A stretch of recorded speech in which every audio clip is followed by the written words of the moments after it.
Would you rather? Edition number 267. We're back, boys. Before we get into it, I gotta do my shout out to the day. So shout out to the homies for supporting this channel. Let's just get right into it. In a season, would you rather average a triple-double or record 5 quadruple-doubles? I think I'd rather get the 5 quadruple-doubles because 2 players have already averaged a triple-double. If I were to come into the league today and average a triple-double, it wouldn't be that big of a deal because Russell Westbrook just did it last year. But with the 5 quadruple-doubles, we haven't seen somebody get a quadruple-double in what? Close to like 20 years, right? It's been that long since we've seen somebody get a quadruple-double. And well, if I could do that 5 times in one season, I think that's basically on the same level as averaging a triple-double. So give me the quadruple dubs and leave it at that. Who would you rather win MVP, James Harden or Giannis?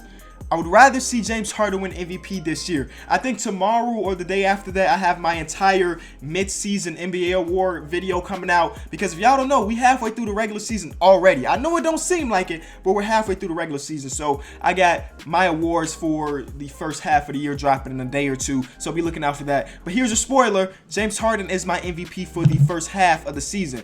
Now, obviously with James Harden being injured right now, with anywhere between 2 weeks to 6 weeks, other people can creep up and take the award from him. But again, for the first half of the season, it's got to be James Harden. For a period of time, he was averaging the most points and the most assists per game. Come on now. He could have won it last year, but obviously Russell Westbrook had a legendary season as well. This year's got to be James Harden, at least for the first half. But with the injury, people like LeBron, Kevin Durant, even Steph Curry, even Giannis could come in and take his MVP award. So it's going to be exciting to see the second half of the season. But in this period of time, I got to go James Harden. Who would you rather have before injuries, Derrick Rose or Penny Hardaway? Y'all know my answer to this question. It's Derrick Rose. I watched the dude play every game for 7 years. Every game he was a part of for 7 years in the Bulls jersey, I was watching. That's how much I love the dude. I watched it from his rookie year to the day we traded him. And I understand why we traded him. I'm not bitter about that or anything. It made sense in the moment, and it still makes sense to this day.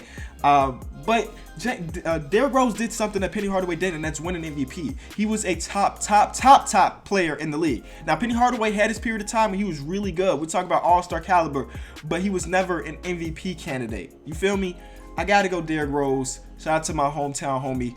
And let's move on to the next one. Would you rather have an NBA expansion or remove conferences?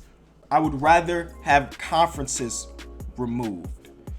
Have the top 16 teams in the league seeded out. I think it would just lead to a better playoffs. That's the reason I'm saying this. An NBA expansion is cool and all, but in reality, it doesn't really do anything for the first couple years because that team is trash. They get a nice draft pick, boom. If they hit, maybe they get a future superstar. But again, it takes a couple years for an expansion team to actually become relevant. And that, I mean, I guess it'll be cool for Seattle to get a new team, you know? But still, in reality, removing conferences, I think, will increase the quality of the playoffs. There have been the last couple playoffs haven't been really interesting until the last couple series because we know who's going to win in the East. We know right now who's probably going to win in the West. But if you remove the conferences, things are played differently. And because of that, I would remove the conferences. Would you rather drop 80 in the preseason game or 40 in the playoffs? 40 in the playoffs. Preseason means literally nothing. You could drop 105 points in the preseason. In reality, it's still not going to mean much. It would be cool to say, yeah, I dropped 105. But still, it don't count towards your overall points when your career's over with. And when you drop it 40 in the playoff game, a lot of the times, not all the time, but a lot of times you're going to probably win that game.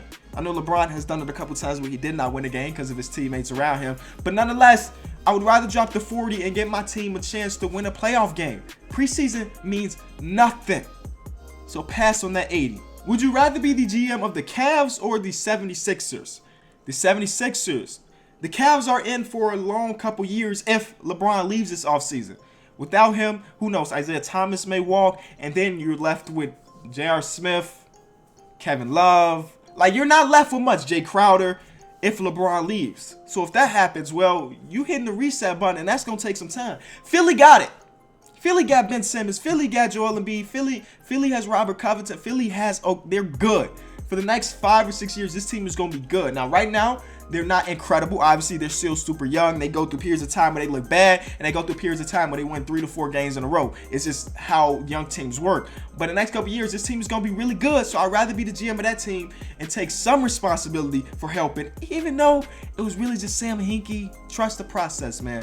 And the Cavs' future, we don't know what it looked like if LeBron don't come back. So I'm going to pass on being the GM of that team. Would you rather get swept or blow a 3-1 lead? Listen, I would rather get blown out than to lose a close game. I'm super competitive. There have been periods of time where, as me as a basketball player in my heyday when I was playing ball, we'd lose a close game and I'd be on the bus on the way home, like just mad. I would be mad until the next game. That's how competitive I was. But if we were down by 20 at halftime, you kind of lose attachment to that game. You feel me? But if you lose on a buzzer beater, that's going to stick in your mind for a long time. Getting blown out by 20, it sucks too. Don't get me wrong. Losing sucks in general. But I'd much rather lose by 20 than to lose on a buzzer beater. So because of that, I'd rather get swept 4 games that didn't mean nothing than to be up 3-1, be 1 game away from moving on, and then lose 3 in a row. It couldn't be me. Couldn't be me, so I'd rather get swept. Would you rather have Hassan Whiteside or Dwight Howard? If we're talking about current day, I'm taking Hassan Whiteside, obviously. Dwight Howard's not having a bad year at all. He's actually having one of his best years in a couple years. And I know the numbers may not say that, but just he looks like he wants to play, and that's saying something for Dwight Howard. But if we're talking about prime Dwight versus prime Hassan Whiteside, you got to go prime Dwight. Prime Dwight was one of the most dominant players for like 5 to 6 years. MVP candidate, led his team to a championship game. Obviously didn't win it, but prime Dwight was another monster. But current day, I gotta go with Hassan Whiteside. Would you rather watch LeBron versus Kobe in the finals or eliminate the Warriors from the NBA? They don't mean from a playoff series. They mean today we got 30 teams and tomorrow we got 29. Peace out, Warriors. And I see a lot of people commenting, they want to get rid of the Warriors, which is wild to me. No, I understand you may dislike the Warriors because they added Kevin Durant when they were already the best team in the league. But I still think they are great for basketball. They evolutionized the game. 5-10 years ago, we didn't see this flashiness. We didn't see this many 3-point shots. We didn't see this. The Warriors did that. Now, a lot of the younger people don't understand how much we wanted to see 5, maybe, I guess 10 years ago.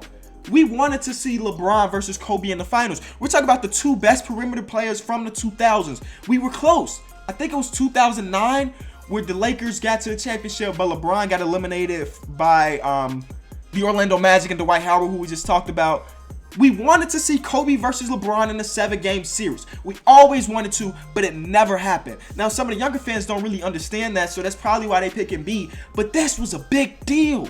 We're talking about 2 of the best players of all time. We wanted to see them go head-to-head to see who was really the top dog of the 2000s.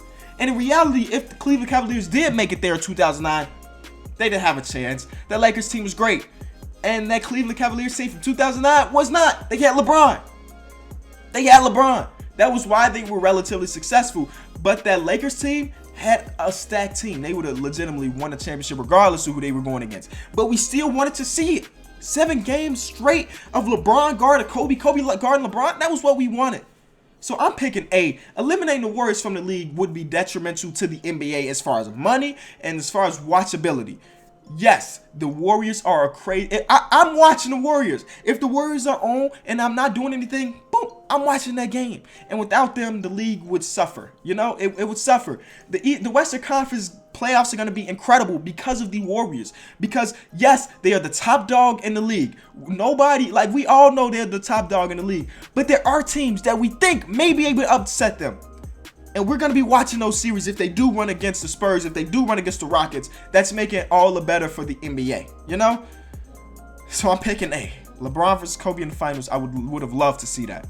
Would you rather be a coach or a GM? Personally, I want to get into coaching later in my life, whether it be on the grammar school level, middle school level, high school. I don't know. I want to coach basketball, though. Believe it or not, y'all, I go watch a lot of random high schools that I have no ties to. I go watch them play basketball.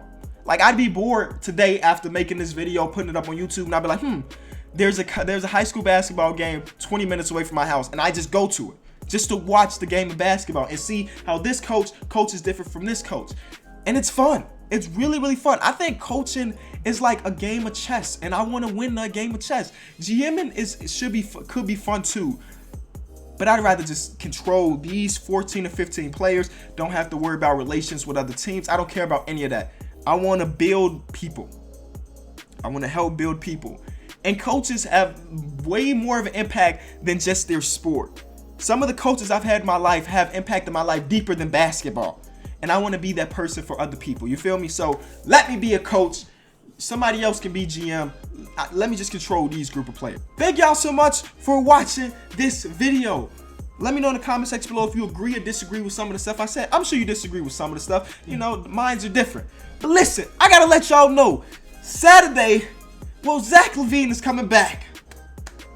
Zach LaVine is coming back, and we were recording my podcast through The Wire, who we will also plug. That actually just dropped the episode earlier this morning, so go ahead, download that. Links is in the description. We were recording the show, and I got the update on my phone. Boom! Zach LaVine, shout out to the NBA for sending me this. Zach LaVine expected to make Bulls debut Saturday. I said, yo, pause the podcast. I gotta buy my tickets. So if you're gonna be at the game Saturday, hit me up on Twitter so we can meet. Y'all, it's about to be a legendary night. Yes, I know Zach LaVine will probably only drop like 8 to 10 points because he's on a minutes restriction. But when Zach LaVine checks into the game, if he doesn't start, it's gonna be a standing ovation because we're ready for Zach LaVine time. All right. Thank y'all so much for watching. I'll be letting y'all know about me and going to this game in the future. I'm probably gonna vlog it too because it's gonna be a nice experience. So be looking out for that. I'll see y'all later. Peace.